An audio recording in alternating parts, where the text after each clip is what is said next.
देखा, हमने आपसे वादा किया था कि जल्दी से आ जाएंगे, तो देखें कितनी जल्दी से आ गए। और कहानी आगे सुनाते हैं कि फिर आगे क्या हुआ। एक बार बच्चों आपको एक बड़ा दिलचस्प किस्सा सुनाते हैं। एक बार पता है क्या हुआ कि हज़रत सुलेमान अपनी इस फ़ौज के साथ जा रहे थे। फ़ौज से मतलब क्या है कि जिसमें इंसान भी थे और जिन भी थे, जानवर भी थे, परिंदे भी थे। तो चींटियों ने हज़रत सुलेमान को आते हुए जब देखा तो चींटियों की मलिका ने दूसरी चींटियों से कहा कि भाई सब जल्दी जल्दी अपने बिल में चले जाओ, इसलिए कि हज़रत सुलेमान की फ़ौज आ रही है और ऐसा ना हो कि हम सब कुचल जाएं। इसलिए कि बच्चों आपको तो मालूम है ना कि जानवरों में तो हाथी भी होते, शेर भी होते, तो कोई भी किसी का भी पैर पड़ सकता था। फिर जिन इतने बड़े बड़े होते, तो इसलिए हज़रत सुलेमान से ये बात नहीं छुपी रह सकी, क्योंकि हज़रत सुलेमान तो सुन सकते थे। उन्होंने चींटी की ये बात सुन ली। ये सुनकर वो मुस्कुराए और फिर उन्होंने कहा कि अल्लाह ताला का कितना एहसान है कि अल्लाह ने मुझे ये सलाहियत दी हुई है कि मैं जानवरों की ज़बान समझ सकता हूँ, मैं उनकी बातें सुन सकता हूँ और फिर मुझे ये मालूम हो सकता है कि हमें इनके साथ मेहरबान रहना चाहिए। तो हज़रत सुलेमान फिर मेहरबान रहे और इस तरह उनकी फ़ौज गुजरी कि चींटियों के ऊपर से ना जाएं। तो बच्चों आपने देखा कि ये कितनी मज़े की कहानी थी, एक ऐसे बादशाह की कहानी, यानी अल्लाह के पैगंबर हज़रत सुलेमान की कहानी, जो परिंदों से बातें कर सकते थे और परिंदों की बातें समझ सकते थे और उन्होंने दुनिया में कितने अच्छे अच्छे काम किए। तो ये थी आज की कहानी जो हमने आपको सुनाई। यकीनन आपको और कहानियों की तरह आज की कहानी भी अच्छी लगी होगी। जी बच्चों, वक्त हो गया आपसे सवाल पूछने का, तो आपसे सवाल पूछते चलें। पहला सवाल ये है कि हज़रत सुलेमान की फ़ौज जब जा रही थी तो किसकी बात हज़रत सुलेमान ने सुन ली थी? हज़रत सुलेमान की फ़ौज जब जा रही थी तो हज़रत सुलेमान ने किसकी बात सुन ली थी? दूसरा सवाल ये है कि चींटियों की मलिका ने क्या कहा था? चींटियों की मलिका ने क्या कहा था? जवाब हम आपको बताते हैं बस 1-2 मिनट बाद। ज़रा हम पूछें इन बच्चों से कि वो हमसे क्या सवाल करने वाले हैं। हाथ उठाए आप लोगों ने, अब माइक उठाइए और सवाल पूछिए। हज़रत सुलेमान को कैसे पता चला था? वो चींटियों ने कहा, चींटियों की महारानी ने कहा यहाँ से वो उधर चले जाओ। असल में हज़रत सुलेमान सुन सकते थे ना चींटियों की बात भी, क्योंकि वो तो परिंदों की बात भी सुन सकते थे और जानवरों की बात भी। तो उनको ये पता चल गया कि चींटियों की जो मलिका है वो ये कह रही है कि तुम लोग अपने बिलों में चले जाओ। जी, ये मस्जिद जो आप बोलने के बनाई वो जिन्होंने बनाई थी? ये बेटा कंफर्म नहीं है, लोगों का ख्याल है कि शायद ये मस्जिद जो मस्जिद अक्सा है ये जिन्होंने बनाई है, लेकिन इसके बारे में कोई श्योर कुछ नहीं कह सकता। हमें अल्लाह से क्या दुआ मांगनी चाहिए? हाँ बच्चों, हमें अल्लाह से क्या दुआ मांगनी चाहिए? हमें अल्लाह से हर चीज़ के लिए दुआ मांगनी चाहिए, क्योंकि अल्लाह ताला को दुआ बहुत पसंद है। तो हमें अल्लाह ताला से हर वक्त दुआ मांगते रहना चाहिए और अल्लाह ताला दुआ से खुश होता है। और बच्चों आपको मालूम है कि दुआ करना भी इबादत है, तो आप जब दुआ करेंगे तो अल्लाह ताला आपको इबादत का सवाब भी देगा। अल्लाह ताला से अच्छी अच्छी दुआ मांगनी चाहिए और अच्छा बनना चाहिए, ताकि हमारी दुआ फिर अल्लाह मियाँ कबूल भी कर लें। अगर आपको कुरान के हर वर्ड को पढ़ने के लिए एक सवाब मिलता है?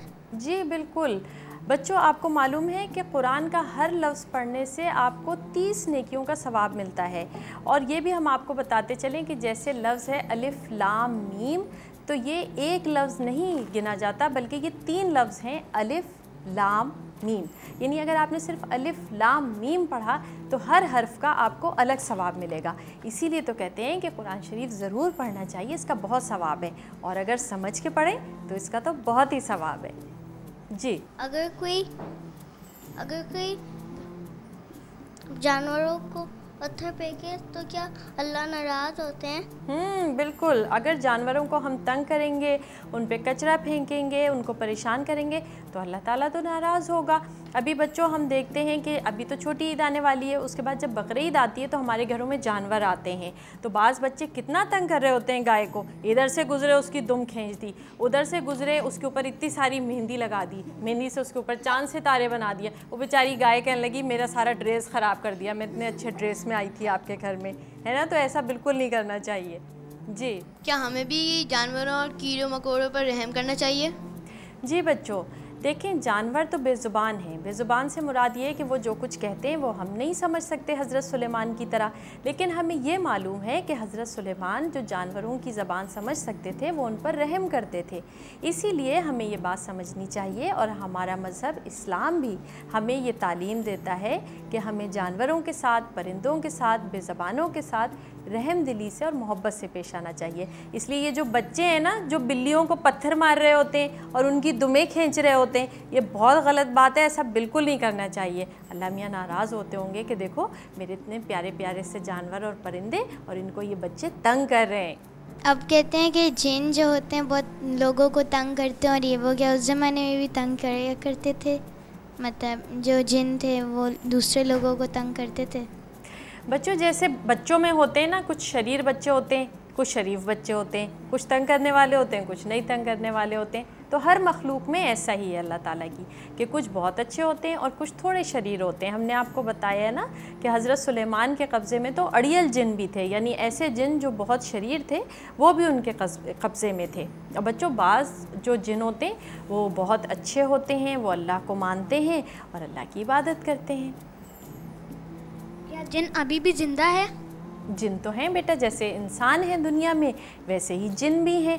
तो अल्लाह की सारी मखलूक तो क़यामत तक रहेगी। जब तक दुनिया है तब तक हम भी हैं, जिन भी हैं, जानवर भी हैं, परिंदे भी हैं, सब कुछ है।